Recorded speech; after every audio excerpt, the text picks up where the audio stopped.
Horse Tales is proudly brought to you by the South Carolina Department of Agriculture. South Carolina, a true leader in the equine industry. Folks, remember back in the day, the old guy would come walking up, he'd walk a mile for a camel. Well, today, folks, the old PD cowboy walked a steamy mile here in October. It's 90 degrees and very humid to bring you a great show. Today, good friend and clinician Mark Hausman is going to be here with Horsemanship 101. We got some ladies here that want some help with the horses and kind of find out how to go to the next level. A couple old friends that I hunt with, I said, hey, I got just a guy to help you keep them falling off every time we go hog hunting. So hold on to that saddle horn, folks. We're going to bring you some Horsemanship 101. All my life, I've been obsessed with horses. I was curious and wanted to see other people's love for their horses and their stories. I'm David Grant, the PD Cowboy, and along with some incredible horse owners, I want to share the story of horses and the people that have a passion for them.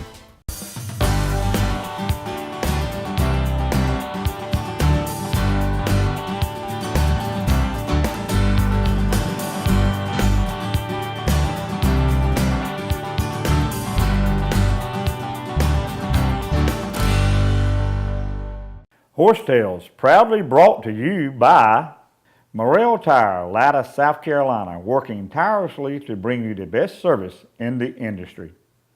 Warren Coker, Coastal Bermuda Hay Farms, Atlanta, South Carolina. Hey, and a whole lot more.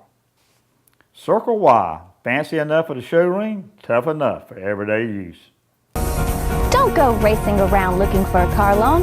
At Anderson Brothers Bank, we take on all challenges to get you financed. Anderson Brothers Bank. Right car, right payment, right now. Folks, join me now is Susan Grant, the Marketing Director with Anderson Brothers Bank, one of our great sponsors, folks. And Mark Hausman. Susan, thank you for coming out. What's Mark going to work with you today on? I'd like to just get a little more control on the trails, you know, control his feet and, you know, places, you know, where you got very little space. You know, ditches and stuff like that, just maneuvering him through, being able to move him side pass him over, you know, get control of his feet a little better. He's been in the pasture for a while, so he's... Okay. Sounds like a lot of fun. Let's stick a bridle on him and go play in the round pen. How's that? Okay. Sounds like they're ready. Well, folks, we're not going to ditch her. We're going to go in the round pen. All right, folks, we're back in the round pen with Susan and her horse, Champ. Woodrow and I are going to do a little question and answer session with Champ here, and we're going to see what the horse is capable of doing as far as body control, and then we're going to work on how to improve it. You know, body control, once again, is just being able to put a horse in any position we want and travel whatever direction we want. So once again, it's all coming down to whether or not we have control over our horse's feet. If we can convince the horse anytime to move their feet the direction, speed, and position we want them to move, then there isn't anywhere we can't go. Then we just have to put them in different situations, because my definition of broke is a horse that I can put in any position, travel any direction, at any speed. And that's the easy part. The hard part is doing those things regardless of the situation or circumstances. That's when horses spook, buck, do all kinds of crazy things, and we don't control them because they lose their mind. Instead of going back to square one, which is whoever is handling me has control of my feet at all time while I'm being handled. So we're going to ask Champ a few questions. I'm going to show what we're looking for, and then we're going to decide where to proceed from there, because until we do a little homework and see where we're lacking, you know, we can go several different directions, but it all comes down to, can we or can we not move each individual part of this horse whenever we want, regardless of what's going on around us. Okay? Sounds good. All right, so we're going to go to it. The first thing we're going to do, just like I did on the ground, is we're going to see if you can move Champ's hindquarters independent of the front end. So if I want Woodrow to move his butt over there and face your horse, I'm going to take my reins and I'm simply going to say, don't move forward. I'm not pulling him because he might go backwards. I'm just going to take the slack out of the reins, and then I'm going to move my left foot back just a little bit. I'm going to move my right foot out of the way, okay? Yeah. So I'm opening a door on the right side and closing a door on the left side that says move the back end over, okay? Okay. So the front end stayed relatively in the space. It wasn't perfect, but we just pivoted. We did a forehand turn. His forehand stayed here, backhand turned around it. Okay. So all I want you to do is see if you can have Champ move just the back end and kind of pivot around the front end.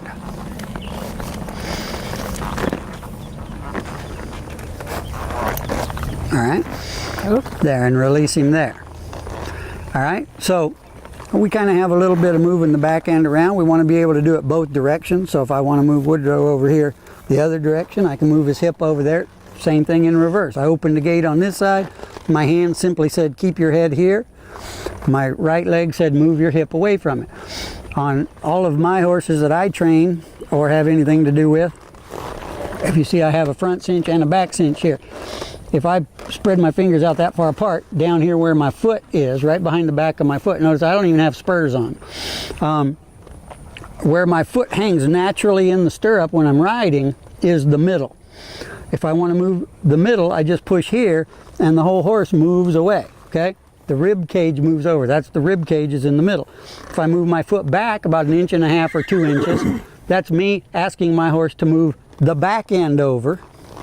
And then if I go back to the middle and I move my foot forward a couple of inches, then I'm asking my horse to move the front around the back end rather than the back end around the front end. So it's just 3 spots: hindquarters, rib cage, shoulder, all right here, okay? Don't have to move my foot any further than that. Now, if I had spurs on, I could even move my foot even less. I could touch the back end with my spur on right there, turn it a little to hit the middle, or just move it forward and over a little to hit the front end. And spurs are not to see how, how hard we have to push to get our horse to do something. It's just so we can hit a spot the size of a dime anytime we want, part the horse's hair, and have the horse move away from the pressure that we apply. That's all they're for. I don't wear them a lot anymore because every time somebody sees me use spurs, they want to go out and buy themselves some spurs, and they don't have much body control of themselves.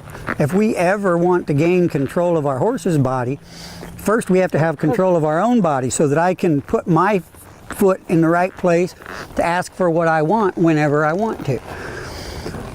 Everything we've done with the other horse and with this horse, everything we do takes literally thousands of repetitions before we can learn to do it all right. The repetitions aren't just for the horses, they're for the people as well. Because just like anything else, it takes thousands of repetitions before we're good at something. It takes about 100 repetitions at each little piece of this before we've properly introduced it to the horse, and then 1,000 repetitions before we can expect the horse to get it right most of the time. And then depending on the horse and depending on the rider or handler, it'll be somewhere between 3,000 and 6,000 repetitions where the correct response is the first response every time. And that's up to the person how long they take to do 3,000 to 6,000 repetitions. When I'm just at home in a round pen or in my arena or in the woods riding young horses, I can do 3,000 to 6,000 repetitions with any horse in a few months at most of these things. But that's what I'm doing all the time. Not always explaining it, but I just go do it over and over and over and over. So even though we're only going to do a limited number today to get the horse started in the right direction, we're going to go home and do homework till we, once again, not do it until we get it right. We're going to go home and do it until we can't get it wrong. And that's the difference that makes horses of a lifetime and the difference that makes horses that are just tolerable most of the time. So, because when that's tolerable most of the time, at some point, he's going to be real intolerable, and it only takes one time.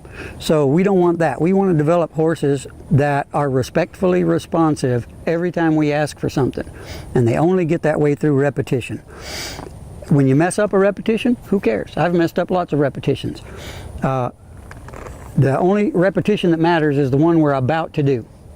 So if we're trying to set that one up better than we did the last one, eventually it's all going to come together and we're going to get it right more often than not. And then our horse is going to thank us for it and do more things for us than we ever imagined. So stay tuned. We're going to get over here with Champ again, and we're going to start moving some body parts, and we're going to do lots of repetitions. Be right back. All right, we're back in the round pen with Champ. We're going to work on moving body parts again. You saw us do the back end a little while ago. He kind of moved his butt pretty good.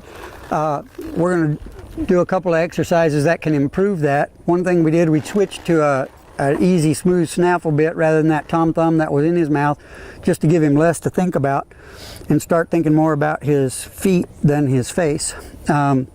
This is a lot easier on him. I want every horse to do everything I want him to do in a snaffle bit before I start switching to everything else. If I can't do it in a snaffle, he doesn't understand it yet. So I haven't put enough effort into teaching him how to do it. And to expect him to be able to do something better with more, a more severe bit is kind of crazy to me. I want him to do everything in a snaffle and then eventually learn to enhance it a little over time with some different positional things with a bit, rather than having the horse just listening to the bit or to my hands. So controlling my body to control his body, using my hands only to control his head and neck and pull. So next thing I want to do before we even go back to the feet is see if we can move just this horse's head and neck without moving his feet. Okay, so I'm just going to take my reins here. I'm going to reach down my left rein and I'm going to bend his head and neck, and I'm going to put my hand right here in my pocket. So this rein is loose and this rein has some pressure on it, but it has nothing to do with his feet. I want to separate the head and neck from the rest of the body. I wish I could teach a horse to do that. I've tried for years. There. So each time I do this, I'm going to take a couple steps forward here. I'm going to ask him to do it, and I want you to watch. When I reach down here, I'm not leaning way out here and grabbing it too short. I'm basically grabbing it where his neck meets his shoulder here. I'm going to pull out to the side, loosening the other rein, and then I'm just going to come right up here to my front pocket and put it here. So his head is bent past 90 degrees. And then I'm going to wait for him to soften. Did you see what he just did? He put slack in the rein. I did not.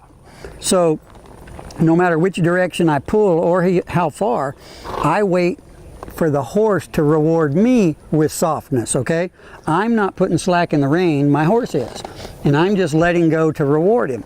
So whichever way I go, out and then back, I wait for the horse to decide when he wants more comfort. When he wants comfort, he will soften. Did you see that? As soon as he softened, I just opened my hand. Horse Tales, proudly brought to you by Anderson Brothers Bank, treating you like family since 1933. King Street Auction Company, King Street, South Carolina, the #1 auction in the Southeast. Equestrian Images, committed to artistic excellence. At Anderson Brothers Bank, we have the right formula for your car loan. Doing loans the big banks won't, at rates finance companies don't. Get on the right track with the right car, the right payment, and get to the finish line in record time. Anderson Brothers Bank. Take a moment to think about the food you buy and eat. Is it fresh? I mean really fresh. Or is it shipped from a grower, hundreds or even thousands of miles away?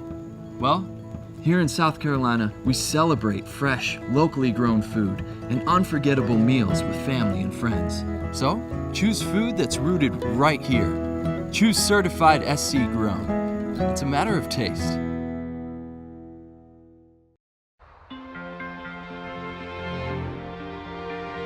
You can't always be there to protect her down the road. Make sure the tires she's riding on will. With the revolutionary Michelin Premier tire, even as it wears down over time, its safety doesn't, thanks to Evergrip technology. The Michelin Premier tire, safe when new, safe when worn. All right, we're back in the round pen with Champ. We were working on moving his shoulder over. You can hear thunder in the background. We had a little rainstorm. We had to run and take cover in some tents here, but we're back at it. We're going to work on moving his shoulder over again, same direction we were going. When I start moving a horse a certain direction, I don't just keep switching back and forth. It confuses a lot of horses when they haven't had this kind of training yet. So I want to go the same direction a lot of times, and then I'll switch and go the other direction. And sometimes when I'm doing things, if it was a 2-year-old colt, for instance, or 3, Monday, Wednesday, and Friday, I would only turn left, and Tuesday, Thursday, and Saturday, I'd only go right. And then they never get confused. Eventually, after a few weeks, then I'll start switching it up, but I'll do at least 8 or 10 repetitions one direction before I switch and go the other way, because I don't want to confuse the horse, or I want to confuse him as little as possible. All right? Okay. So we do a lot of things one way, and then we'll do it a lot of times the other way. All right? So we're going to go back to your hands, especially with the split reins. So we're going to leave him straight a minute. Spread your hands out, knee width apart, and then put them back together. Now see how you can move one hand without the other? All right, so they're not going to interfere because they're too close together on the reins. So we're going to set Champ up again. We're going to just see his right eye. Woo. It wasn't doing that while we were hiding under the tent. We're going to open this door slightly. We're going to close this door. Just get the bending and maintain it. Look, he's being an overachiever now. He learned in the rain. He sure did. All right, so then we're going to let your knee come out so your foot comes forward, and we're going to push right here until, when I say now, I want you to really step, cross, leave him alone. Good. All right, did you feel the difference? 'Cause what he had to do was he kind of took a little step back, then he took a big step with his right front, then he actually reached over and crossed with his left front. That's what we want. It's a forward mover. He's stepping behind, he's being evasive, and he's just trying to get away from pressure and go find comfort. When he's actually stepping forward and beyond, whether we're moving the back end or the hind end, that's what we're looking for. That's the timing of the release of pressure. Remember, that's what teaches horses everything, the timing of the release of pressure. Whatever he's in the act of doing when we leave him alone or remove pressure, that's what we're teaching him, okay? And then through repetition, it'll start to happen sooner and better, okay? You can already tell he's a little So bit we're going to bend him a little bit to the right. We're going to push a little right here. We're going to move this foot forward here, and we're going to see if he'll move. I'm going to add my finger. We're going to get step, step, cross, step. Oh, he's stepping behind. There. Okay?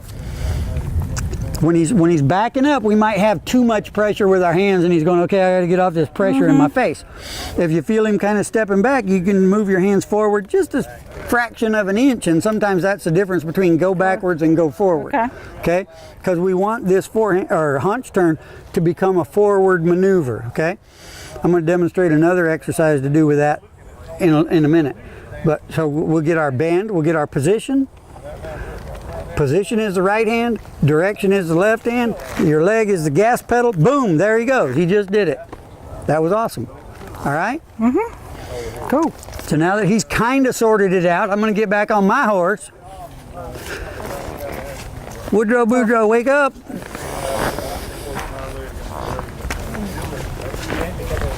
And sit in my wet saddle.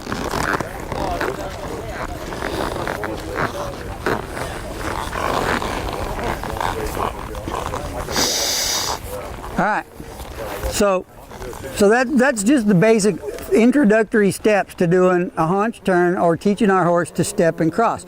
There's other ways that we teach this right there, and one of them is a little deal I call this endless circles, okay? I call it endless circles because I literally walk endless circles. I want the horses thinking forward, and I want them thinking about going somewhere before they cross. So what I'm going to do is I'm basically going to walk my horse on a 10 to 12 foot circle and just walk him forward and around the circle, okay? I'm going to hold my left hand over here, and I'm going to hold my right hand down here. My left foot is going to be touching him in that middle spot we discussed earlier as I walk him forward. The only thing moving is going to be my right leg, which is telling him to keep walking forward. There's a lot of things going on in this little exercise, but as I walk him around, you'll start to get the idea. If I'm walking my horse on a 10-foot circle, I want my horse's entire body to be bent on the arc of the circle I'm walking, okay? When I can bend my horse on the arc of that circle, then he's really in a good position to turn all the way around whichever way I have him bent. But most horses don't understand the position portion. The circles, the endless circles I call them, are for the position itself. So as I ask my horse to bend a little bit to the left, I'm just going to hold my left hand out here in space, and you see my right foot is the only thing telling him to go forward. My right hand is doing nothing. I'm just bending him away, his rib cage away from my left foot. And my right hand, he wants to be an overachiever because he knows what's coming. When my horse gets bent on the arc of the circle I'm walking, and with a young horse it might take 20 or 30 circles, Then all I'm going to do is lift both hands and move them to the middle of my circle, and I'm going to take both of my feet and move them to the middle of my circle. When I do that, what I'm going to ask for is this right here, if he'll do it. Up, over, and we step, cross, and then we walk forward. Okay? So just what we were trying to get Champ to do a minute ago turns into a turn all the way around, so that eventually, even if I change direction and I just move my hand over, my horse turns all the way around, finding the middle of the reins. Because the horse's job, as we discussed earlier, was his job is to find the release of pressure, but his main job is simply to find what I call the middle. Wherever my reins are, no matter how tight they are, I can ask him to really I can get a hold of him and ask him for something, but wherever I move my hands, I want him to go find the middle. Even when they're loose, if I move my hands over, if my reins are loose, I want my horse to try to find the middle of those reins. If I add my legs, then he puts some effort into it, okay? When he's really tuned up, it doesn't take much leg. But he's always looking for the middle of the range. So wherever they go, he goes. And then my job is to provide that middle once in a while. So now he's in the middle, and as long as he doesn't go far enough to run into my hands, he's going to be happy. He can move a little bit, but if he moves a lot, he'll hit my hand. So as I move him with either my feet or my hands, he starts to figure out that all he has to do is move away from pressure with whatever corresponding body part I'm pushing on. If it's just the middle, he moves just the middle regardless of position. If I move it forward, even when I have him counterbent, he's moving just the front end. If I move it back, he'll move the back end no matter what's in the way, because he's programmed to simply move whatever body part I'm applying pressure to is all he's trying to do. Move the corresponding body part away from pressure. So as long as I know what position I want him in and what direction I want to travel, I can set my horse up to be successful. If I don't know where I want him, well, that's fine. All I have to do is keep practicing, just like you at home need to just practice until you can make your horse be respectfully responsive, not reactive, or certainly not overreactive, to a certain set of cues that say bend and then send away from pressure. If he's moving toward the pressure and fighting it and whining about it, then we just need to do more repetitions until he quits doing that without beating him up and getting in a big fight with him, okay? So as we go through the motions, especially the part, the next thing we need to work on with him is stand still, do nothing, pretend you're asleep and invisible and like it. As I've been doing a little demo here, Champ keeps wanting to move his feet because there's a lot of stuff going on out there. We still have thunder in the background. We have horses across 1, 2, 3, 4, 5, 6, 7, 8. Holy cow. About 15 horses over there across a fence that these guys are looking at. So he wants to move around. Neither of these horses live here. So we want to teach Champ, just like Woodrow does. Every time I quit doing anything, Woodrow goes into what I call park. Just like putting a truck in park. It shouldn't go anywhere. I should be able to get off, go do something, come back and expect that my horse is in the same tire tracks I left him in. And when he does that, I never have to wonder where he went. But if he's moving around and making choices to move his feet, then he doesn't respect our authority over his feet yet. Horsetails, proudly brought to you by Southern States Horse Feed, simply the best horse feed in the equine industry. Nationwide, when the PD Cowboy rides, he rides with Nationwide on his side. South Carolina Department of Agriculture, promoting and nurturing agriculture in South Carolina. Southern States carefully crafts every bag of Legends horse feed with the highest quality ingredients available. The Legends superior line of specially formulated feeds will help keep your horses happy, healthy, and in peak form. You and your horse have a special bond. To keep that bond everlasting, Legends horse feeds can accommodate every type of nutritional need a horse might have. Legends, redefining what horse feed should be. Visit your local Southern States dealer to see which Legends feed is best for your horse.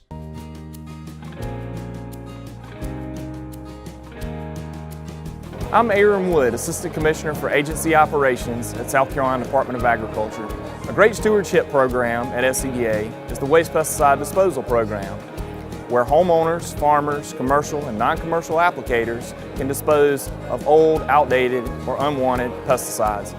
Last year, we collected over 75,000 pounds at 10 events across the state. Be on the lookout for a collection event near you.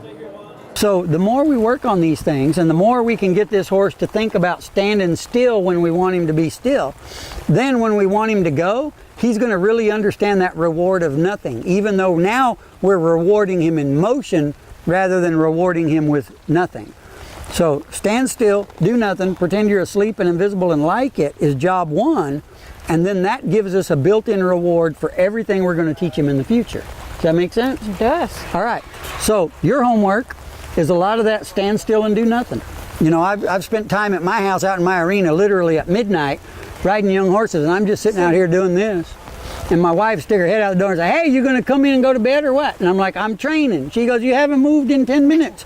And I say, "Exactly." So that's what I want you to do. I want you to see how long you can get him to stand still by allowing him to walk off and then letting him run into you after he's taken 4 steps, okay? Okay. And then go back and do all the body control stuff, move the shoulders, the rib cage, and the hindquarters by bending his head into the right position.